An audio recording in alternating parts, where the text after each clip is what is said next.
Hello students, this is Parth Thakkar and today we are going to learn boiling regimes and boiling curves. So let's start with the first slide. In our previous lecture, we have learned about the boiling and condensation.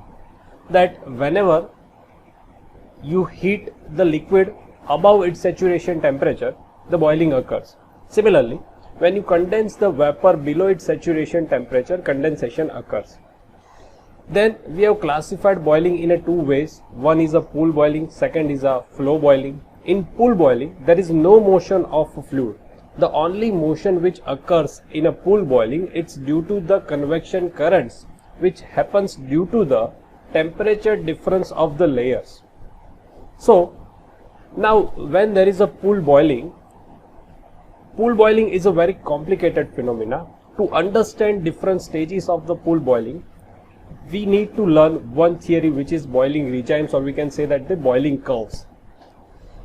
In a pool boiling, all the stages, the main parameter on which the different stages of boiling depends, it's a delta T excess, which is the temperature difference, which is Ts minus T saturation, which is temperature difference of the surface temperature and the saturation temperature of the fluid.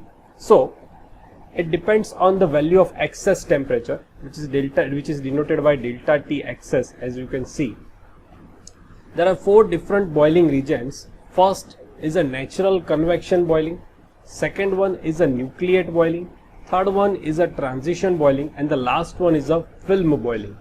Now let's understand this all four stages of the boiling of the pool boiling in a brief. So here this is a boiling curve.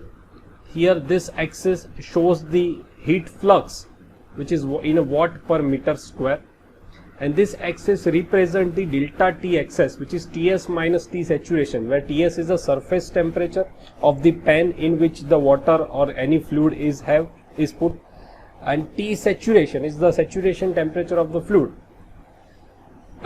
So in this graph you can see the first stage is natural convection boiling. Here in this stage there is no formation of bubble. It is the starting stage where the temperature of the fluid is increasing to its saturation temperature. Now when there is a difference of saturation delta T excess, Ts minus T saturation is nearly 5, then the bubble formation starts. Bubble formation is not started at the 100 degree Celsius, but when it's above something 5 degree more, then there is a formation of bubble takes place, and that zone is known as the nucleate boiling. After it convert into transition boiling, and at last it's a film boiling. Now let's understand this all four stages one by one. Suppose we have a water here, as you can see in the figure. We have water in a pan. We are applying heat by some external arrangement.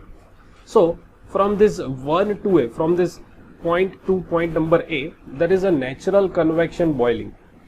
In this, delta T excess, the temperature difference, which is Ts minus T saturation, it's only 5 degrees Celsius, which is very small.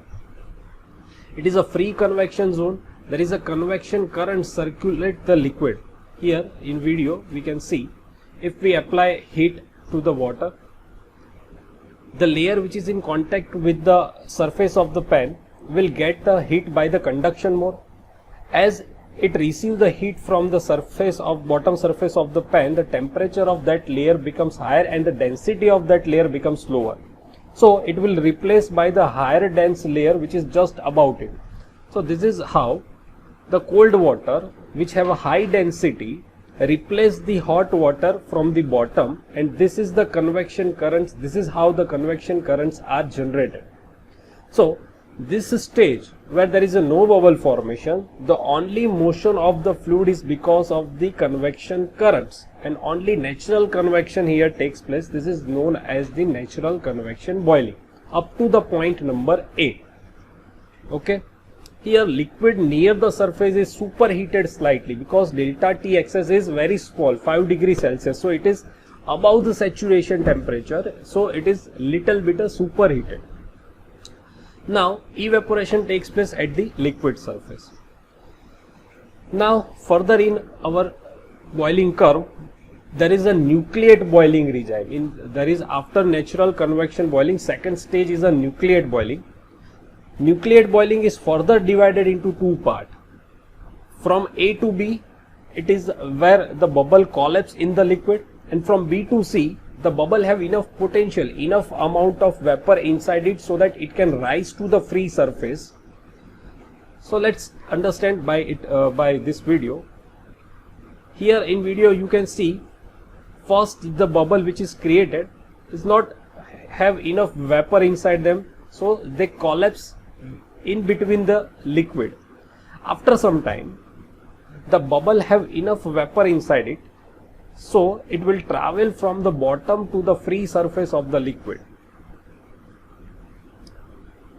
So here you can see from this animation, in region A to B, it is isolated bubbles are formed, and bubbles are disappeared in the liquid shortly after the separate from the surface. Now you can see from this animation that bubbles are freely moved to the free surface, easily moved to the free surface and pop up at the free surface. In region B to C, bubbles form at such great rates, bubbles move all the way up to the free surface, and where they break up and release their vapor content. So nucleate boiling is divided into two parts. First part where T excess is not much more, where the bubbles are generated but not contain enough vapor, so they collapse within the liquids. After, if we continue increasing delta T excess, then after point B, the bubble have enough vapor inside it, so it will travel up to the free surface of the liquid and break up and release their vapor content to the surroundings. Okay.